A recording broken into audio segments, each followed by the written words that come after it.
Before the world collapsed, before Monument Day, and before the first person rose after dying, everything was already lost. What we now know as wildfire did not begin with a patient zero, a natural mutation, or an extraterrestrial biological weapon as many have theorized. The apocalypse began in silence, hidden in laboratories long before the public suspected that something was happening. But more than a decade after the apocalypse, the fragments of information recovered from the CDC, the French DDMI laboratory, and the military archives allow us to reconstruct for the first time the complete story of how the wildfire virus spread without anyone noticing, why all people on the planet were already infected even months before the collapse, and how a series of mistaken decisions turned a pandemic into the end of human society. That is why in this video, I will explain to you step by step how the wildfire virus not only caused the reanimation of the dead, but destroyed governments, overwhelmed all healthcare systems, fractured armies, and triggered the fastest and most absolute global collapse in history. As I said before, the collapse of the world had already begun long before the first person reanimated, months before the population understood that it was facing something it could not contain or comprehend. The first sign was a discovery inside two laboratories, one in the United States and the other in France, which marked the beginning of the extinction of modern civilization. What would later be known as the wildfire virus was not identified as a virus with certainty until almost the end of the series. At first, scientists were unable to classify it precisely. In the words of Dr. Edwin Jenner of the Centers for Disease Control and Prevention, CDC, it could be a fungus, a parasite, a bacterium, a virus, or something completely unknown to biology. He even went so far as to describe it as something that might be the wrath of God. On April 16, 2010, almost 4 months before Monument Day, wildfire was officially detected by the CDC. What they found was a microscopic agent capable of remaining inactive inside the human body, waiting only for the host's death to reanimate it. To do this, it took control of the brainstem, partially reactivating the nervous system, and eliminating all traces of personality, memories, and human consciousness. The result was a functional but primitive organism, driven only by the most basic stimuli and by extreme aggression toward the non-reanimated. According to official canon, the wildfire virus was indeed created by the French laboratory known as La Biomédecine, or DDMI, although neither the method of creation nor the purpose of that experiment has ever been revealed. The only confirmed fact is that the pathogen was born inside their facilities and that the French scientists were the first to study it. After the virus escaped, whose cause has also not been explained, and upon realizing the gravity of what they had unleashed, the DDMI organized two work groups: the Primrose team, sent to the United States to share data at scientific conferences, and the Violet team, which remained in France trying to find a way to stop reanimation.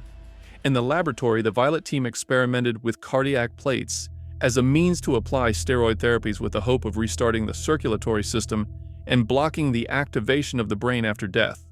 But the result was catastrophic because instead of inhibiting reanimation, they triggered the appearance of a faster, more aggressive variant with reanimation times under a minute. That variant, later known as the runners, was initially contained, but it demonstrated the enormous risk of attempting to manipulate a biological agent whose function no one truly understood. In those early months, the public knew nothing.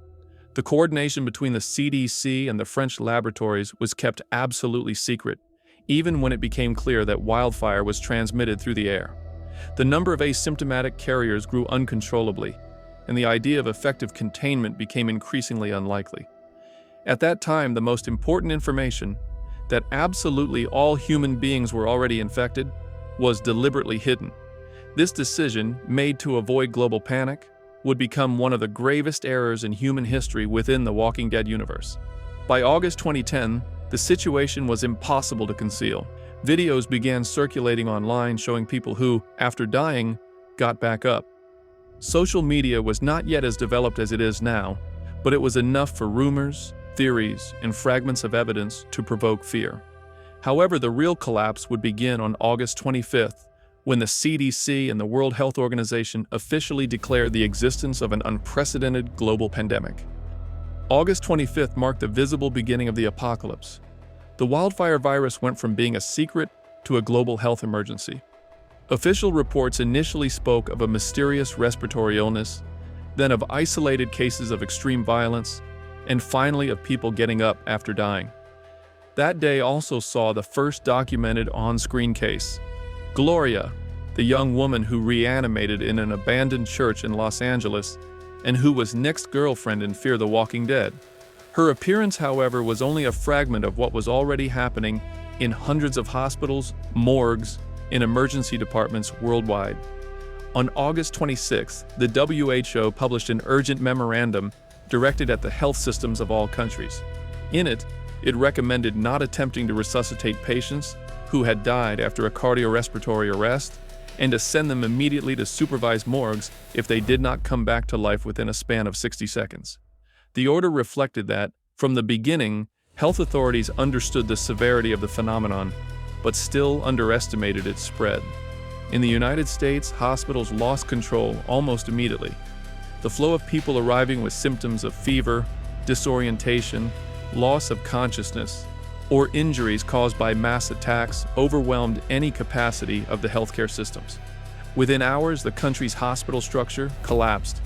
All it took was for a single patient to die inside the emergency room for the reanimation to trigger a chain of infections that was difficult to contain. Doctors and nurses, without clear information, treated each case as an isolated episode, because no one knew that all people already carried the inactive virus inside their bodies, and that bites only accelerated the process due to total sepsis. The lack of this critical information caused thousands of healthcare professionals to become infected in the first days. On August 27, later known as Monument Day, American social order collapsed completely. The population, already in panic over all the videos broadcast on national newscasts showing police shooting at people in the middle of the street, began unleashing widespread chaos. Supermarkets, pharmacies, gun stores, and any source of supplies were looted, generating immediate shortages. Parents stopped sending their children to school.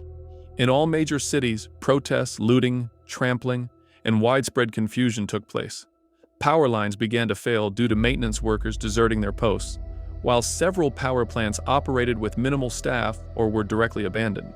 In Atlanta, one of the first cities to fall to the virus, thousands attempted to escape simultaneously, causing the highways to collapse. Hundreds of cars remained immobilized for hours, forming blockages that trapped entire families inside. It was in these endless lines that the walkers found their first large concentrations of defenseless victims. Many people abandoned their vehicles and fled on foot, leaving the roads filled with abandoned cars that would later become barriers to any rescue. Internationally, the situation was just as severe. A Russian cosmonaut aboard the International Space Station witnessed how the lights of multiple countries went out one after another within days. The fall of the global electrical grid showed that humanity had lost control of its own world. But despite the widespread collapse, there was one element that, had it been communicated in time, could have changed the course of this entire pandemic. Because if the authorities had informed the public that everyone was infected and had given guidelines on how to handle the dead before they reanimated, the end of the world might not have been so abrupt. But even with this, and although in practice there was no known immunity and no way to eradicate the virus from the body, this information never reached the public. The population mistakenly interpreted that infection was transmitted only through bites, without knowing that these only introduced bacteria and necrotic tissue that accelerated death, but were not the real cause of reanimation. However, there are exceptional cases such as Laurent, who was born from a mother who had already turned. This has led some groups in France to speculate about the possibility that immune or partially resistant individuals exist. Although so far, the franchise has not confirmed that immunity is possible, which is why Laurent remains an anomaly. This lack of knowledge caused morgues, funeral homes, and hospitals to become massive incubators for walkers. People handled bodies without knowing what was happening, and inevitably suffered sudden attacks, generating more deaths and more reanimations. In parallel, the United States police were completely overwhelmed, as officers had to face two simultaneous crises: public order and the infected. Because of this, and upon realizing they would not be able to control the crisis, thousands of officers abandoned their posts to reunite with their families.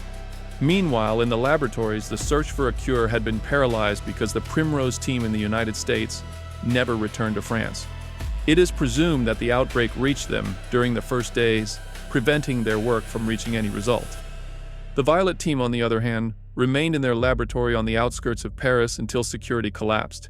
In their final records, the scientists mentioned the appearance of more aggressive variants accidentally generated by their own experiments. The phrase found on the laboratory walls, "The dead were born here," was not only proof that they were responsible, but also a historical sentence. Humanity had attempted to control a pathogen it barely understood and ended up accelerating its own end. In the United States, the information vacuum and the speed at which the situation was deteriorating forced the government to hand internal control over to the National Guard. By August 28, 2010, one day after Monument Day, the Department of Defense ordered all available units to be deployed to create safe zones in the major cities of the country. These were enclosed areas, established improvisedly and intended to act as points of containment, supply distribution, and, in theory, bases from which to retake urban control. For this, emergency medical centers, food stations, armed perimeters, and strict protocols for each movement in and out of these sectors were set up. However, these shelters were not designed to withstand a collapse of such magnitude. In Los Angeles, documented extensively in Fear the Walking Dead, the National Guard established 12 safe zones, each with hundreds of people. But internal control deteriorated rapidly. The orders were definitive. Any individual outside the perimeter had to be treated as an immediate threat, since there was no time to evaluate whether a survivor asking for help was infected. The only priority was to prevent walkers from entering, even at the cost of innocent civilians. Within a few hours, these places went from temporary shelters to militarized tents and fragile spaces. Walkers pressed against the exterior barriers, while fear and desperation grew inside. The permanent curfew, the absolute prohibition on leaving, and the forced separation of families generated a constant sense of oppression. Anyone considered unstable, problematic, or potentially infected was taken to medical facilities under military control, where treatment became clinical and dehumanized, as happened to Nick. For many, the difference between being protected and being imprisoned disappeared completely. At the same time, the troops faced their own collapse due to fatigue, lack of sleep, and collective helplessness, which eroded morale. Because of this, perimeters were breached again and again, sometimes due to oversights, other times by hordes so large that they could not be contained. Meanwhile, the National Guard began to fracture in several other states. The most significant case occurred in Pennsylvania. There, the Department of Defense ordered all survivors outside the safe zones to be eliminated. Jonathan Beale, who was the Deputy General of the state's National Guard, refused to carry out this order. His rebellion triggered what would later be officially known as the Second American Civil War. Beale ordered his troops to withdraw from Pittsburgh and concentrate in Philadelphia, prioritizing the protection of civilians over obedience to the federal government. The regular army attempted to retake Pittsburgh, but the city was already completely overrun with walkers. Federal forces were trapped and annihilated, along with the thousands of survivors locked inside the safe zones. The fall of Pittsburgh was devastating, but it delayed the advance of the hordes long enough to allow Philadelphia to remain standing. Elsewhere in the country, the situation was just as desperate. In New York, for example, the army destroyed the bridges connecting Manhattan to the mainland in an attempt to contain one of the most infected areas of the country. The island was left isolated with more than 1 million walkers, a decision that temporarily slowed the spread northward, but condemned all the civilians who were still trapped there. Simultaneously, hundreds of military units began to desert. Many soldiers knew their families were trapped in collapsed cities or simply had no idea whether they were still alive. Without clear communications, without reinforcements, and with the chain of command collapsing, thousands abandoned their positions to try to find them. By September 8th, the safe zones were no longer sustainable in almost any state in the country. That same day, the President of the United States approved the most extreme order ever issued on national soil, Sunset Protocol, also known as Operation Cobalt. This directive marked the point of no return and ordered 3 immediate actions: eliminate all remaining civilians inside the safe zones, evacuate all military personnel immediately, withdraw the troops to the nearest base. The logic of the high-ranking military officials was cold but clear, since they had concluded that the safe zones had failed. The population within them could no longer be controlled, and each civilian represented a potential walker. For this reason, the shelters stopped being considered defenses and became identified as epicenters of further contagion. The execution of these orders was brutal. In a few hours, some isolated military bases, improvised hospitals, and refugee camps became extermination zones. Although many soldiers refused to fire on entire families, others carried out their orders without understanding their true scope. When this became known in various parts of the country, groups of armed civilians responded with violence, precipitating even further the collapse of the zones that were no longer safe. Then came the final phase of the protocol, the massive bombing. At dawn on September 9, 2010, the Air Force bombed, starting with Los Angeles, then San Diego, San Francisco, Phoenix, Portland, Manhattan, Atlanta, Chicago, Denver, and Vancouver. The objective? To destroy mega concentrations of walkers before they advanced toward rural areas. What followed was total destruction. Fires that burned for weeks, hundreds of thousands of dead, and a country irreparably devastated. However, the strategy failed since everybody that did not receive significant damage to the brain rose again. And those civilians who had died from the explosions simply reanimated. The hordes, now burned and disfigured, continued advancing. With the troops in retreat, there was no longer any way to finish off all the infected. The only exception occurred in Philadelphia, when Donald Okafor, an Air Force major assigned to bomb the city, refused to execute the order and redirected his aircraft toward the military base, where the full-state bombing was being coordinated and destroyed the facilities, sacrificing more than 4,000 Marines to save the city. Thanks to Okafor and to the military leadership of Beale, Philadelphia survived as the only intact city in the Continental Territory. That event would mark the birth of the Civic Republic, precursor to the Civic Republic Military, or CRM, which decades later would become the dominant force of the continent. But although Philadelphia did resist, the rest of the country was sinking with no possibility of recovery. During the bombings, the governmental structure finished collapsing, and the whereabouts of the president and vice president became uncertain. It was believed that they had been evacuated to remote facilities or bunkers during the first days. But after the activation of the Sunset Protocol, all presidential communications ceased. The Department of Defense remained as the last functional authority, although its real command capacity was minimal. Congress also failed to operate efficiently. Many high-ranking officials attempted to reach Washington, but the roads were blocked, destroyed, or overrun by walkers. Deanna Monroe and her family were transferred to Alexandria, a safe zone that was supposed to be reinforced by the National Guard. However, those reinforcements never arrived. It is likely that most Congress members faced similar destinies, trapped, isolated, or simply devoured during the chaos. At the same time, the nuclear submarine USS Pennsylvania, still submerged and isolated from the outbreak, received an order to launch nuclear missiles against U.S. territory, a desperate measure to try to destroy entire megahorns. Because of this, the crew fractured. Some officers refused to fire on their own country, while others insisted on carrying out the order. The resulting mutiny left the vessel out of control, and the launch was aborted, saving millions of lives. Years later, it would be confirmed that the Pennsylvania, an SSBN capable of carrying multiple Trident II missiles with several warheads each, had the real capability to annihilate a large portion of U.S. territory if its initial mission had been executed. In parallel, the massive fires in the West, fueled by urban destruction and the lack of emergency personnel to fight them, consumed vast forested areas and darkened the sky for days. Survivor communities tried to organize without crucial information about the cause and process of infection. Because of this, many communities fell when a member died of natural causes and reanimated without warning. With all this, the country was fragmenting minute by minute, without a government, without communications, without a functional army, and without a unified plan. The United States ceased to exist as a cohesive nation. And the most devastating part is that only 14 days passed from Monument Day to the beginning of the national bombing. 2 weeks for an entire country to collapse. 2 weeks for the safe zones to fall, for the National Guard to fracture, and for the government to activate Sunset Protocol, sealing the fate of the United States of America.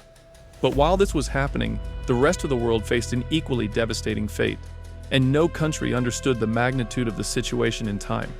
When the WHO stopped issuing statements and airlines suspended all international operations, each nation became isolated, trapped in a downfall that progressed faster than any response system. In Europe, for example, signs of collapse were seen in almost every country. France, where La Biomedicine operated, was one of the first major powers to declare a state of emergency. On August 26th, when the virus officially became a global pandemic, Paris was registering an alarming increase in deaths and violent attacks.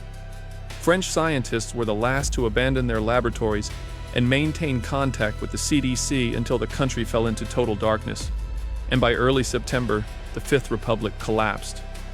The evacuation of the government to underground facilities was not enough, and the cities were overrun. The rural zones, supposedly safer, were also affected. The message later found in the ruins of the DDMI, "The dead were born here," became proof of the failure of the French scientists. Spain also fell as quickly as the rest of the countries, and Daryl Dixon Season 3 finally shows how everything started there. The outbreak exploded during an internal crisis. In the series, we see how, while Antonio and Maria were filming a documentary about former ETA members, a car bomb exploded during the interview. The blast caused Maria's death and left Antonio's face severely burned. And just like in the United States, what no one knew at that moment was that the victims of the attack began to reanimate minutes later, becoming the first walkers seen in Spain. Barcelona was one of the first cities to fall. The initial chaos prevented a coordinated response, and within days the streets of Tibidabo, Montjuic, and the historic center were filled with walkers due to high tourist traffic and population density. When Daryl arrives more than a decade later, the city is still in ruins, covered in vegetation, but with small communities resisting as best they can.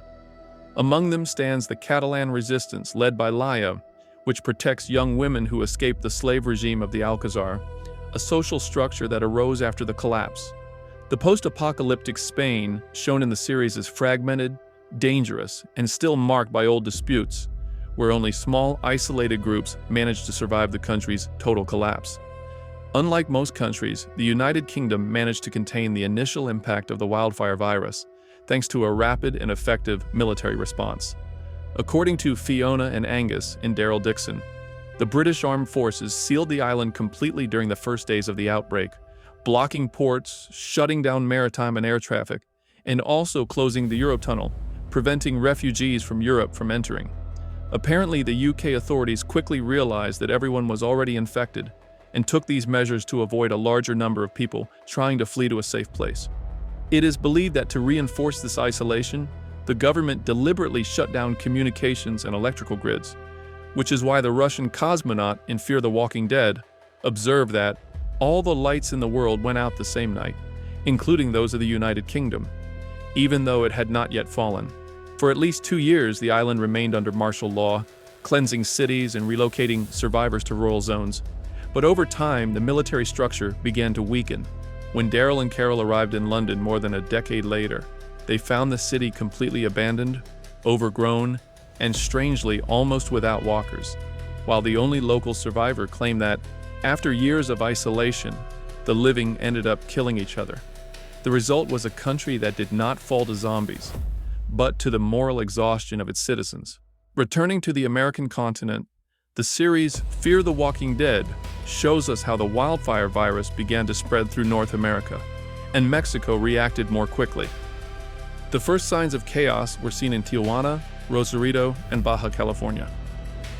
The news of this led the government to immediately seal the border with the United States.